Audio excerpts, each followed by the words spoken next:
ജീവിതകാലത്ത് ഒരാൾക്ക് അയാളുടെ സമ്പത്ത് അവകാശികളായ ആളുകൾക്ക് മുഴുവനായി വീതം വെച്ച് കൊടുക്കാൻ പറ്റുമോ ഇല്ലേ? ഇത് പല ആളുകളും പലപ്പോഴായി ചോദിക്കുന്ന ഒരു ചോദ്യമാണ്. ഇവിടെ സഹോദരങ്ങളെ, അതിനെക്കുറിച്ച് പണ്ഡിതന്മാർ മൊത്തത്തിൽ പറഞ്ഞത് അത് അനുവദനീയം തന്നെയാണ്. ഞാൻ മരിച്ചാൽ കിട്ടുന്ന സ്വത്താണ് ശരിക്കും അനന്തരാവകാശം. അത് നമ്മൾ മനസ്സിലാക്കിയിരിക്കണം. അനന്തരാവകാശം എന്ന് പറഞ്ഞ ആ പ്രയോഗം തന്നെ എന്താണ്? അനന്തരമായി കിട്ടുന്ന അവകാശം. അനന്തരം എന്ന് പറഞ്ഞാൽ ഏതിനനന്തരം? മരണാനന്തരം.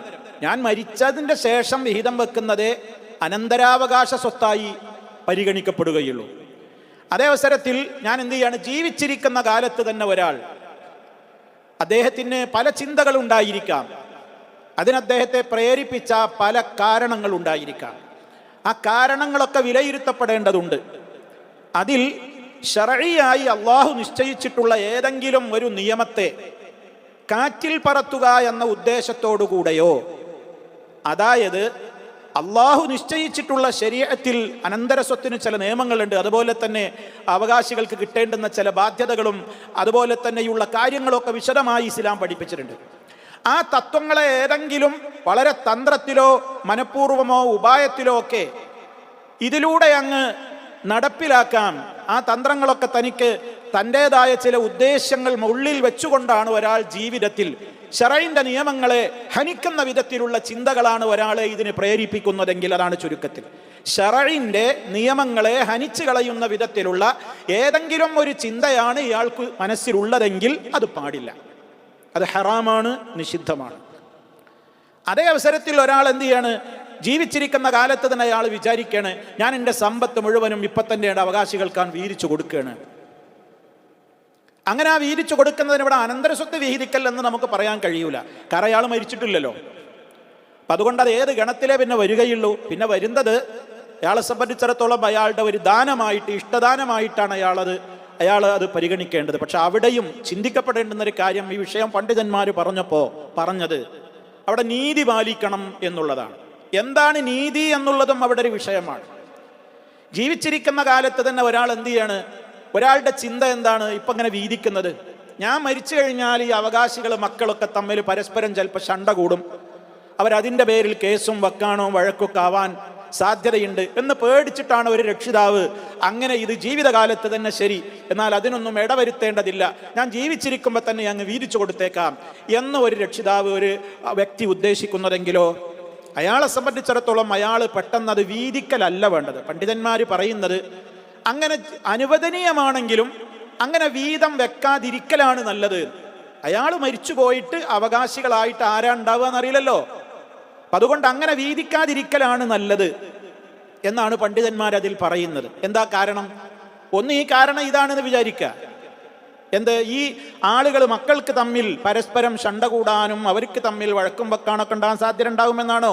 എങ്കിൽ അയാൾ ചെയ്യാൻ ഏറ്റവും നല്ലതെന്താ? പെട്ടെന്ന് സ്വത്തോഹരിയൊക്കെ അല്ല, ആ മക്കളെ വിളിച്ചിട്ട് ഉപദേശിക്കണം. മക്കളെ നല്ല സതുപദേശം കൊടുക്കാൻ, നസീഹത്തോടുകൂടെ, മക്കളെ എൻ്റെ ശേഷം എനിക്ക് നിങ്ങളെക്കുറിച്ച് ഇങ്ങനെ ഒരു ഭീതിയുണ്ട്, ഇവിടെ നിങ്ങൾ ആരും അങ്ങനത്തെ ഒരു പ്രശ്നത്തിൽ ഇടപെടരുത്, ഇസ്ലാമികമായ നിയമം അനുസരിച്ച് തന്നെ നിങ്ങളത് കൈകാര്യം ചെയ്യണം, ഒരിക്കലും നിങ്ങൾക്കിടയിൽ ഇസ്ലാമിന് നിരക്കാത്ത ഏതെങ്കിലും ഒരു സംസാരത്തിൻ്റെ സൂചന പോലും ഈ വിഷയത്തിൽ ഉണ്ടാകരുത് മക്കളെ എന്ന് ജീവിച്ചിരിക്കുന്ന കാലത്ത് നല്ല നസീഹത്ത് കൊടുക്കുക.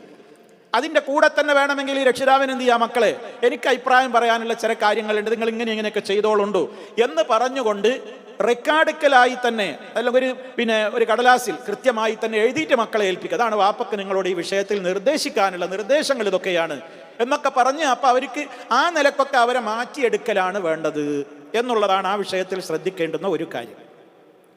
ഇനി മാത്രമല്ല, അങ്ങനെ വീതിക്കാതിരിക്കലാണ് ഉത്തമെന്ന് പറയാനുള്ള മറ്റൊരു കാരണം എന്താ? മറ്റൊരു പ്രധാനപ്പെട്ട കാരണം, ഞാൻ എത്ര കാലം ജീവിച്ചിരിക്കാന്ന് എനിക്കറിയോ? ഞാൻ എൻ്റെ ജീവിതകാലത്ത് തന്നെ എൻ്റെ സമ്പത്ത് മുഴുവനായുമാണ് വീതിച്ചു. ഞാൻ പിന്നെ എത്ര കാലം, ഒരുപാട് കാലം ഞാൻ ജീവിച്ചേക്കാം. എനിക്കെന്താണ് എൻ്റെ ചെലവ് നടത്താൻ ഞാൻ പിന്നെ എന്തു ചെയ്യും? എല്ലാവർക്കും ഞാൻ അങ്ങോട്ട് വീതിച്ചു കൊടുത്തു, മക്കൾക്കുള്ളതും ഒക്കെ വീതിച്ച് എല്ലാവർക്കും കൊടുത്തു. എൻ്റെ കൈ ശൂന്യ, ഒന്നുമില്ല. എന്നും ഈ മക്കൾക്ക് ഒരേ ചിന്ത ഉണ്ടാവുമോ? ബാപ്പനെ നോക്കണം, ഉമ്മനെ നോക്കണം എന്ന ചിന്ത ഉണ്ടാവുമോ? ഇവർക്ക് മനസ്സ് മാറിക്കൂടെ? ഈ വ്യക്തിക്ക് ഒരുപാട് കാലം അള്ളാഹു ആയുസ് കൊടുക്കുകയാണെങ്കിലോ, ഇനി അയാൾ രോഗിയായിട്ട് ഒരുപാട് കാലം കിടക്കേണ്ടി വരികയാണെങ്കിലോ, മക്കൾ തിരിഞ്ഞു നോക്കുന്നില്ല. അങ്ങനെ ഉണ്ടാവാലോ. ആരും നോക്കാനില്ല, സ്വത്തോ ചികിത്സിക്കാനും പണല്ല, നിത്യച്ചെലവിനും പൈസല്ല. എന്തേ കാരണം? ഒക്കെ കൊടുത്തുപോയി. ഇയാളുടെ കൈ ശൂന്യമാണ്. എന്തു ചെയ്യും? ആര് ഇയാളെ സഹായിക്കും? അതൊരു അപകടമല്ലേ? അതും വളരെ പ്രധാനപ്പെട്ടതായി ആലോചിക്കണം. അതുകൊണ്ട് ആ പണിക്ക് നിൽക്കാതിരിക്കലാണ് നല്ലത്. ജീവിച്ചിരിക്കുമ്പോൾ അങ്ങനെ കൊടുക്കണ്ട. അതേ അവസരത്തിൽ മക്കൾക്കിടയിൽ ആവശ്യങ്ങളുള്ള സന്ദർഭങ്ങളൊക്കെ വരുമ്പോൾ എന്ത് ചെയ്യുക? കൊടുക്കുക. അങ്ങനെ കൊടുക്കുമ്പോൾ എന്ത് ചെയ്യുക? നീതി പാലിക്കുക. അവിടെ കല്യാണം കഴിഞ്ഞ ആളാണെങ്കിലും അല്ലെങ്കിലും ഒക്കെ നീതി പാലിക്കുക. ഇനി അതല്ല, നിർബന്ധമായ ചില അനിവാര്യ കാരണങ്ങൾ ഉണ്ടെങ്കിൽ ഒരാൾക്ക് കൊടുക്കുന്നതിനേക്കാൾ അപ്പുറം മറ്റേ ആൾക്ക് ദാനമായിട്ടൊക്കെ കൊടുക്കാം. ഒരു മോൻ വികലാംഗനാണ്, അല്ലെങ്കിൽ ഒരാൾക്ക് സാമ്പത്തിക ശേഷി ഇല്ല, അവൻ കൂടുതൽ പഠിച്ചിട്ടൊന്നുമില്ല, മറ്റുള്ളവരൊക്കെ ഫീസ് കൊടുത്ത് പഠിപ്പിച്ചവർ നല്ല ശമ്പളക്കാരാണ്, അങ്ങനെയൊക്കെ വ്യത്യാസം ഉണ്ടാവുമല്ലോ. അതൊക്കെ ശരഈയായി അള്ളാഹു അനുവദിക്കുന്ന, നമുക്ക് ഏറ്റവ്യത്യാസം സ്വീകരിക്കാവുന്ന നിലക്കുള്ള പ്രത്യേകമായ കാര്യങ്ങളാണ്. അതൊന്നുമില്ലാതെ ഒരാളോട് എനിക്ക് മനസ്സിലൊരു ഇഷ്ടം, മറ്റേ ആളോടൊരു ഇഷ്ടക്കുറവ്, എന്നിട്ട് നമ്മൾ ദാനം ചെയ്യുന്നിടത്ത് പോലും നമ്മൾ അങ്ങനെ വല്ലതും ചെയ്തിട്ടുണ്ടെങ്കിൽ നബി സല്ലല്ലാഹു അലൈഹി വസല്ലമിന്റെ കാലത്ത് അത് തിരിച്ചു കൊടുക്കാനാണ് പറഞ്ഞത്. അപ്പൊ അതൊക്കെ ഇതിൽ ഗൗരവമാണ്. അപ്പൊ അതുകൊണ്ട് തന്നെ ഒരാൾ എത്ര കാലമാണ് ജീവിച്ചിരിക്കുക എന്നൊന്നും അറിയില്ല. ജീവിച്ചിരിക്കുന്ന കാലത്ത് തന്നെ മുഴുവൻ അങ്ങോട്ട് അങ്ങനെ വിഹിതം വെച്ച് കഴിഞ്ഞാൽ ഇയാൾ ഇന്ന് എത്ര ലോകത്ത് സഹോദരങ്ങളെ, നമ്മളൊക്കെ ഇന്ന് ഈ കാലഘട്ടത്തിൽ എത്ര സംഭവങ്ങൾ നമ്മൾ വായിച്ചു. ബാപ്പനെ ആട്ടി പുറത്താക്കിയിരിക്കുകയാണ്. കാരണം വീടും സ്വത്തും ഒക്കെ മക്കളെ പേരില്ല. അപ്പൊ അതൊന്നുമില്ല, അയാൾ ആട്ടിപ്പുറത്താക്കി, അയാൾ തെരുവിൽ നിന്നുങ്ങാണ്ട് എനിക്കെന്തെങ്കിലും സഹായിക്കാമോ, എൻ്റെ മക്കൾ എന്നെ പുറത്താക്കിയതാണെന്ന് പറഞ്ഞുകൊണ്ട് ബോർഡ് എഴുതി വെച്ച സംഭവങ്ങൾ വരെ ഈ കേരളക്കര കണ്ടില്ലേ. അപ്പൊ അതുകൊണ്ട് അതിന് പോകാതിരിക്കലാണ് നല്ലതെന്ന് പണ്ഡിതന്മാർ അതാണ് പറയാനുണ്ടായ കാരണം. മാത്രമേ ഇനി അതിൽ വേറൊന്ന് വരാനുള്ളത്, ഒരാള് ഇങ്ങനെ വിഹിതം വെക്കുന്നത് എന്തിനാ? അയാൾക്കൊരു ദുരുദ്ദേശം ഉണ്ട് എന്ന് വിചാരിക്കുക. അതെന്താ? യഥാർത്ഥമായ അവകാശികൾക്ക് ശരിക്കുള്ളതാണ് കിട്ടരുത്. അങ്ങനെ കിട്ടാതിരിക്കാനാണെങ്കിലോ, ഉദാഹരണം, ഒരാൾക്ക് പെൺമക്കൾ മാത്രമേ ഉള്ളത്, അയാൾക്ക് പെൺകുട്ടികൾ മാത്രമേ ഉള്ളൂ, വേറെ അവകാശികളായിട്ട് വേറെ ആരും ഇയാൾ മരിച്ചാലില്ല, പിന്നെ ആരാ ഉള്ളത്? പിന്നെ അങ്ങനത്തെ ഒരവസ്ഥ വരുന്നിടത്തൊരു മസലുണ്ട്. പിന്നെ ഇയാളുടെ ബ്രദേഴ്സിനാണ് പിന്നെ സ്വത്ത് കിട്ടുക. ഈ പെൺകുട്ടികൾക്ക് കിട്ടേണ്ട സ്വത്ത് കഴിച്ച് ബാക്കി വിഹിതം ആർക്ക് പോകും? ബ്രദേഴ്സിന് പോകും. അപ്പൊ ഇയാൾ ചിന്തിക്കാൻ, എൻ്റെ ജ്യേഷ്ഠന്മാര് അല്ലെങ്കിൽ എൻ്റെ അനുജന്മാര്, എൻ്റെ സഹോദരങ്ങൾക്ക് സ്വത്ത് കിട്ടരുത്, എൻ്റെ കിട്ടുന്ന സ്വത്തൊക്കെ എൻ്റെ പെൺകുട്ടികൾക്ക് തന്നെ പോട്ടെ. അതിപ്പോൾ അങ്ങനെ കൊടുത്തിട്ടില്ലെങ്കിൽ എൻ്റെ പെൺകുട്ടികൾക്ക് കിട്ടുന്നതിൻ്റെ ബാക്കി പിന്നെ സഹോദരങ്ങൾക്ക് പോകും, കിട്ടുന്നത് മുഴുവൻ എൻ്റെ പെൺകുട്ടികൾക്ക് തന്നെ കിട്ടട്ടെ എന്ന് വിചാരിച്ച് ആ സഹോദരങ്ങളുടെ അവകാശം തടയലാണ് ഇപ്പം ജീവിച്ചിരിക്കുമ്പോൾ തന്നെ തിരക്കൂട്ടി എല്ലാ സ്വത്തുമാണ് വീതിക്കുന്നതിൻ്റെ ഉദ്ദേശമെങ്കിലോ അത് നിഷിദ്ധമാണ്, ഹറാമാണ്. വേറൊരു വശവും കൂടി ഈ മനുഷ്യൻ ചിന്തിക്കണ്ടേ. ഈ ഒരവസ്ഥയിൽ ഇയാളാണ് മരിക്കുകയാണ് വിചാരിക്കുക, ഇയാളാണ് മരിച്ചാൽ ഇയാളുടെ ഈ പെൺമക്കളെ ബാപ്പന്റെ സ്ഥാനത്ത്, ഒരു രക്ഷാകർത്താവിന്റെ സ്ഥാനത്ത് നിന്നുകൊണ്ട് പരിലാളിക്കുകയും സംരക്ഷിക്കുകയും ചെയ്യേണ്ട ബാധ്യത തൻ്റെ ഈ സഹോദരങ്ങൾക്കല്ലേ ഉള്ളത്. അങ്ങനത്തെ ആ സഹോദരങ്ങൾക്ക് ചില്ലിക്കാശ് കിട്ടരുത് എന്ന് വിചാരിച്ചിട്ട് ഞാൻ ജീവിതകാലത്ത് തന്നെ ഒക്കെ ഓതി വെച്ചു കൊടുത്താലോ? അത് നിഷിദ്ധമാണ്. അപ്പൊ അതുകൊണ്ട് തന്നെ ഏതെങ്കിലും ഒരു അവകാശിയുടെ അവകാശം തടയണം എന്ന ഉദ്ദേശമാണുള്ളതെങ്കിൽ ഇത് ഹറാമാണ്. വേറെയും മസലയുണ്ട്, വേറെയും വിഷയം അതിലുണ്ട്. ഇപ്പൊ സഹോദരങ്ങൾക്ക് മാത്രമല്ല, ചില രക്ഷിതാക്കൾ ചിലപ്പോൾ അങ്ങനെ ചിന്തിക്കുന്നുണ്ടാവും, മരിച്ചിട്ട് ഇപ്പൊ സ്വത്ത് വീതം വെക്കുമ്പോ ഇപ്പൊ ഇസ്ലാമികമായ നിയമം അനുസരിച്ച് പെൺകുട്ടികൾക്ക് ആൺകുട്ടികളെ പകുതിയല്ലേ കിട്ടുള്ളൂ, എന്നാൽ ജീവിതകാലത്ത് ഞാൻ മുഴുവൻ എല്ലാവർക്കും തുല്യമാണ് കൊടുത്തേക്കാൻ, ആൺമക്കൾക്ക് ഇപ്പൊ അത്രയൊന്നും കിട്ടണ്ട, ആൺമക്കൾക്കും പെൺമക്കൾക്കൊക്കെ തുല്യം കിട്ടിയാൽ മതി എന്ന ഉദ്ദേശമാണ് ഇയാൾക്ക് വീതം വെക്കുമ്പോഴുള്ളതെങ്കിലോ ആ വിഹിതം വെക്കലും നിഷിദ്ധമാണ്, ഹറാമാണ്. എന്താ കാരണം? അള്ളാഹു നിശ്ചയിച്ച നിശ്ചയമാണിത്. അനന്തരാവകാശ നിയമത്തിൽ തൻ്റെ മരണശേഷമുള്ള സമ്പത്തിൽ ആർക്കൊക്കെ എത്ര വിഹിതം കിട്ടണം എന്നുള്ളത് ലോകത്ത് ഏതെങ്കിലും ഒരു കമ്മിറ്റി കൂടി നിശ്ചയിച്ച തീരുമാനമല്ല. സൂറത്തുൻ നിസായിൽ വിശുദ്ധ ഖുർആൻ നിങ്ങൾ പരിശോധിച്ചു നോക്കൂ, 2 കഷ്ണം 2 പേജുകൾ മുഴുവൻ സൂറത്തുൻ നിസായിൽ ഈ വിഷയമാണ് പറയുന്നത്. ആ വിഷയങ്ങൾ, നിയമങ്ങളൊക്കെ അങ്ങനെ ഓരോരുത്തർക്ക് കിട്ടേണ്ട അവകാശങ്ങളൊക്കെ ഇങ്ങനെ പറഞ്ഞിട്ട് ആ ആയത്ത് അവസാനിപ്പിക്കുന്നത് എങ്ങനെയാണെന്നറിയോ? 2 ആയത്തുകളിലൂടെയാണ് അവസാനിപ്പിക്കുന്നത്. അതെന്താ? ശരിക്കും ശ്രദ്ധിക്കാൻ നമ്മൾ, തിൽക ഹുദൂദുല്ലാഹ് വമൻ യുതിഇല്ലാഹ വറസൂലഹു യുദ്ഖിൽഹു ജന്നാതിൻ തജ്രി മിൻ തഹ്തിഹൽ അൻഹാറു ഖാലിദീന ഫീഹാ വദാലികൽ ഫൗസുൽ അദീം വമൻ യഅസില്ലാഹ വറസൂലഹു വയതഅദ്ദ ഹുദൂദഹു യുദ്ഖിൽഹു നാറൻ ഖാലിദൻ ഫീഹാ വലഹു അദാബും മുഹീൻ. സൂറത്തുൻ നിസാ 13-14 ആയത്തുകൾ. എന്താ അതിന് പറയുന്ന ചുരുക്കം എന്താണ്? ഈ നിയമങ്ങളൊക്കെ പറഞ്ഞിട്ട് ഓരോരുത്തർക്ക് കിട്ടേണ്ട അവകാശമൊക്കെ പറഞ്ഞിട്ട് പറയാണ് തിൽക ഹുദൂദുല്ലാഹ്. ഇതൊക്കെ അള്ളാഹ് നിശ്ചയിച്ച അതിർവരമ്പുകളാണ്. ഇത് അള്ളാന്റെ തീരുമാനമാണ്, റബ്ബിന്റെ ശർഈയായ തീരുമാനമാണ്, അവന്റെ നിയമമാണ്. വമൻ യുതിഇല്ലാഹ വറസൂലഹു, അല്ലാഹനെയും അല്ലാഹന്റെ റസൂലിനെയും ആര് അനുസരിക്കുന്നുവോ അവനെ അടിഭാഗത്തുകൂടെ അരുവികൾ ഒഴുകിക്കൊണ്ടിരിക്കുന്ന തോട്ടങ്ങളിൽ, സ്വർഗങ്ങളിൽ അവനെ പ്രവേശിപ്പിക്കുന്നതാണ്. അവരതിൽ നിത്യവാസികളായിരിക്കും. അതാണ് വമ്പിച്ച വിജയം. അതേ അവസരത്തിൽ ആര് അല്ലാഹനെയും അവന്റെ റസൂലിനെയും അനുസരണക്കേട് കാണിക്കുന്നുവോ,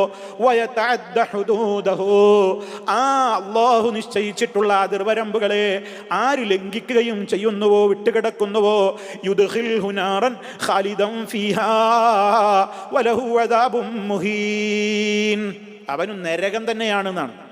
വളരെ ഗൗരവത്തോടെ അള്ളാഹു ഇത് പറഞ്ഞിരിക്കുകയാണ്. ശാശ്വതത്വമായിരിക്കും എന്ന് പറഞ്ഞിട്ട് വലഹു അദാബും മുഹീൻ. കാരണം അതവൻ കുഫർ വന്നു പോകല്ലേ, അള്ളാഹിന്റെ നിയമം അത് ശരിയായില്ല എന്നല്ലേ ഇപ്പം അതിൻ്റെ അർത്ഥം. അള്ളാഹ് എന്താ അങ്ങനെ നിയമം നിശ്ചയിച്ച് അതിനേക്കാണൊക്കെ വിവരം എനിക്കാണ് എന്നതല്ലേ ഇപ്പം അതിൻ്റെ അർത്ഥം. അപ്പം അതുകൊണ്ട് ആ നിയമത്തിൽ നിന്ന് ചുളുവിൽ രക്ഷപ്പെടണം എന്ന ഉദ്ദേശാർത്ഥമാണ് ഇങ്ങനെ തന്ത്രം പ്രയോഗിച്ചതാണോ എങ്കിൽ വലഹു അദാബും മുഹീൻ, അവന് അതിനിന്ദ്യമായ ശിക്ഷയായിരിക്കും ഉണ്ടാവുക എന്നുള്ളത്. അപ്പം അതുകൊണ്ട് തന്നെ ഈ വിഷയത്തിൽ അല്ലാഹു സുബ്ഹാനഹു വ തആല നിശ്ചയിച്ച ഏതെങ്കിലും ഒരു നിയമത്തെ ഹനിക്കുവാനുള്ള സൂത്രപ്രയോഗമാണെങ്കിലും ഈ സംഗതി പാടില്ല. മഹാരഥന്മാരായ പണ്ഡിതന്മാരോട് ഈ വിഷയത്തിലൊക്കെ ഫത്വകൾ ചോദിച്ചപ്പോൾ ഇങ്ങനെ ബാപ്പ ഞങ്ങളെ ജീവിതകാലത്ത് തന്നെ ഇങ്ങനെ സ്വത്ത് വിഹിതം വെക്കാൻ ഉദ്ദേശിക്കുന്നുണ്ട് എന്ന് ലജ്നത്തുദ്ദായിമയോട്, ഹറമിലുള്ള പണ്ഡിതന്മാരോട് ഫത്വ ചോദിച്ചപ്പോൾ അവര് മറുപടി പറഞ്ഞതിൻ്റെ അവസാന ഭാഗത്ത് എന്താ ഉള്ളതെന്നറിയോ? നൻസഹു വാലിദക്, എൻ്റെ ബാപ്പയോട് ഞങ്ങൾ നസീഹത്തോടുകൂടെ ബാപ്പാനോട് പറയാനുള്ളത് ജീവിതകാലത്ത് ദയവായി സ്വത്ത് ഓഹരി വെക്കാതിരിക്കലാണ് നല്ലത്. കാരണം ഫറുബ്ബ മഹ്താജ ഇലൈഹി ബഅദ ദാലിക്, നേരത്തെ പറഞ്ഞ കാരണം അദ്ദേഹത്തിന് ശേഷം ഇതൊക്കെ ആവശ്യമായി വരേണ്ട അവസരം വരുമ്പോൾ ചില്ലിക്കാശ് കയ്യിലില്ലാതെ അയാൾ ആകെ കഷ്ടപ്പെടും. അതുകൊണ്ട് സംഗതി ഇതൊക്കെ അനുവദനീയം തന്നെയാണെങ്കിലും എങ്ങനെയാണെങ്കിൽ ശറഈന്റെ ഏതെങ്കിലും ഒരു നിയമത്തെ കാറ്റിൽ പറത്തണം എന്ന ദുരുദ്ദേശമൊന്നും ഇല്ലാതെയാണെങ്കിൽ അനുവദനീയം എന്ന് പറഞ്ഞത് കേട്ടോ. അതുണ്ടെങ്കിൽ നിഷിദ്ധാണ്. അതല്ലെങ്കിൽ തന്നെയും ജായിസാണ് സംഗതിയെങ്കിലും ഒഴിവാക്കലാണ് ഇതിൽ നല്ലത് എന്ന് വളരെ ഗൗരവത്തോടുകൂടെ അവർ ഉപദേശിച്ചതായി നമുക്ക് കാണുവാൻ സാധിക്കും. മാത്രമല്ല, ഒരാൾ ജീവിതകാലത്ത് തന്നെ അയാൾ സ്വത്താണ് വിഹിതം വെച്ച് പോയാൽ ഉണ്ടാകുന്ന മറ്റൊരു അപകടം എന്താ? അയാൾ മരിക്കുന്ന അവസരത്തിൽ അയാൾക്ക് കടബാധിതനായിക്കൊണ്ട് അയാൾ മരിച്ചു എന്ന് സങ്കല്പിക്കുക. അള്ളാഹു നമ്മളെല്ലാം കാത്തുരക്ഷിക്കുമാറാകട്ടെ. ഒരാൾ മരണപ്പെടുന്ന വേളയിൽ അയാൾക്ക് കടബാധ്യതയോടുകൂടെയാണ് അയാൾക്ക് മരിക്കേണ്ടി വന്നത്. ആ കടം ആര് വീട്ടും? ആരാണ് ആ കടം വീട്ടുക? അത് ചിലപ്പോൾ നമ്മൾ പറയാം മക്കളൊക്കെ വീട്ടൂലേ. മക്കൾക്ക് വീട്ടാൻ ബാധ്യത ഒന്നുമില്ലല്ലോ. കാരണം ബാപ്പന്റെ സ്വത്തിൽ നിന്നല്ലേ അത്, ബാപ്പയുടെ സ്വത്തിൽ നിന്നല്ലേ അത് വിഹിതം വെക്കേണ്ടത്. ബാപ്പയുടെ സ്വത്ത് വിഹിതം വെക്കുന്നതിൻ്റെ മുമ്പേ ചെയ്യേണ്ട കാര്യം എന്താണ്? ഖുർആൻ പറഞ്ഞ പൊരുതത്വമുണ്ട്. കടമുണ്ടെങ്കിൽ, വസിയത്തോ കടമോ ഒക്കെ ഉണ്ടെങ്കിൽ അത് കഴിച്ച് ബാക്കിയാണ് അനന്തര സ്വത്ത് എന്ത് ചെയ്യേണ്ടത്? വിഹിതം വെക്കേണ്ട അവകാശികൾക്ക് കിട്ടുക. പക്ഷെ ഇയാൾ മരിച്ചു പോകുന്ന നേരത്തെ ഇയാളെല്ലാം മുൻകൂട്ടി തന്നെ ഒക്കെ കൊടുത്തു കഴിഞ്ഞു. ഇയാളെ കയ്യിൽ ഒന്നുമില്ല. കടക്കാരനായിട്ട് ഇയാൾ മരിച്ചുപോയി. ആരാ ഇയാളുടെ കടം വിട്ടുക? ഇയാളുടെ കടം വിട്ടാൻ ഇയാൾക്ക് സ്വത്തുണ്ടോ? ഇല്ല. അതൊക്കെ മറ്റുള്ളവരുടേതായി. ഇനി അവരുടെ ഔദാര്യത്തിൽ അവർ ചെയ്തെങ്കിൽ ആയി. അപ്പൊ അതും പ്രശ്നമല്ലേ? അതൊക്കെ കൊണ്ട് തന്നെയാണ് പണ്ഡിതന്മാരെന്ത് പറയുന്നത്? ഇതാ നിങ്ങളുടെ മാതാപിതാക്കളോടൊക്കെ പറയുന്നത് എന്ത്? അങ്ങനെ നിങ്ങൾ ജീവിതകാലത്ത് ചെയ്യാതിരിക്കലാണ് നല്ലത് എന്ന്. അപ്പൊ അതൊക്കെ ഈ വിഷയത്തിൽ നമ്മൾ പരിഗണിക്കേണ്ടതുണ്ട്. അതുകൊണ്ട് തന്നെ സഹോദരങ്ങളെ, ഇസ്ലാം നിശ്ചയിച്ചിട്ടുള്ള നിയമങ്ങളെ അതിൻ്റെതായ രൂപത്തിൽ തന്നെ നിലനിർത്തലാണ് എപ്പോഴും നല്ലത്. പഴുതുകൾ തേടി പോകുമ്പോൾ അതിൻ്റെതായ ചില പരിക്കുകളൊക്കെ ഉണ്ടാകും. അത് നമ്മൾ മനസ്സിലാക്കുക. വിഷയത്തെക്കുറിച്ച് നമ്മൾ ഗൗരവത്തോടുകൂടെ ആലോചിക്കുക. ഇത്തരം കേസുകളൊക്കെ പലപ്പോഴും പലർക്കും ഉണ്ടാവാറുണ്ട്. അങ്ങനെ വിഹിതം വെച്ച് പോയ പലർക്കും ദുരനുഭവങ്ങളുണ്ടായ അനുഭവങ്ങളും ചരിത്രങ്ങളുമൊക്കെ നമ്മുടെ കാതുകളിലുണ്ട്, നമ്മുടെ ഓർമ്മകളിലുണ്ട്. അതൊക്കെ നമ്മൾ മനസ്സിരുത്തിക്കൊണ്ട് തന്നെ ചിന്തിക്കുക. ഇനി വിഹിതം വെക്കുമ്പോൾ തന്നെയും, ജീവിതകാലത്ത് വിഹിതം വെക്കുമ്പോൾ തന്നെയും അനന്തരാവകാശികളായ ആളുകൾക്ക് കൊടുക്കുന്ന അതേപോലെ തന്നെ കൊടുക്കുകയാണ് വേണ്ടത് എന്നാണ് ധാരാളം പണ്ഡിതന്മാർ പറഞ്ഞിട്ടുള്ളത്. അതായത് ജീവിതകാലത്ത് ഞാൻ ഓഹരി വെക്കുകയാണ്, അപ്പോൾ ആൺമക്കൾക്കും പെൺമക്കൾക്കൊക്കെ തുല്യമായിട്ട് കൊടുക്കുക. അതല്ലാതെ അള്ളാഹ് നിശ്ചയിച്ച ആ രൂപത്തിൽ തന്നെയാണ് ചെയ്യേണ്ടത്. അതേപോലെ കല്യാണം കഴിഞ്ഞ പെൺമക്കളുണ്ട്. ആ പെൺമക്കളിൽ കല്യാണം കഴിഞ്ഞ പെൺമക്കളുണ്ട്, കഴിയാത്ത പെൺമക്കളുണ്ട്. കഴിയാത്ത പെൺമക്കൾക്ക് വേറെ, കഴിഞ്ഞ പെൺമക്കൾക്ക് വേറെ. അങ്ങനെയൊന്നും പറ്റൂല. അവരെയും സമപ്പെടുത്തണം. പെൺകുട്ടികൾ കല്യാണം കഴിഞ്ഞോ ഇല്ലേ എന്നുള്ളതല്ല. അങ്ങനെ കൊടുക്കുമ്പോൾ അവർക്ക് സമമായിട്ട് കൊടുക്കണം. ആണുങ്ങൾക്ക് കിട്ടേണ്ട അവകാശം എന്താണോ അതും അങ്ങനെയും നൽകണം. ഇതൊക്കെ ആ വിഷയത്തിൽ ശ്രദ്ധിക്കപ്പെടേണ്ടുന്ന കാര്യങ്ങളാണ്. ചില്ലർ അഭിപ്രായ വ്യത്യാസങ്ങളൊക്കെ ആ വിഷയത്തിൽ നിലവിലുണ്ടാകാം. എന്തായിരുന്നാലും വിഷയത്തിൻ്റെ പ്രാധാന്യവും ഗൗരവവും നമ്മൾ മനസ്സിലാക്കുക. പലപ്പോഴും ഇതൊക്കെ ശ്രദ്ധിക്കപ്പെടാതെ പോകുന്നു. അതിൻ്റേതായ പല പ്രയാസങ്ങളും ഉണ്ടാവുകയും ചെയ്യുന്നുണ്ട്.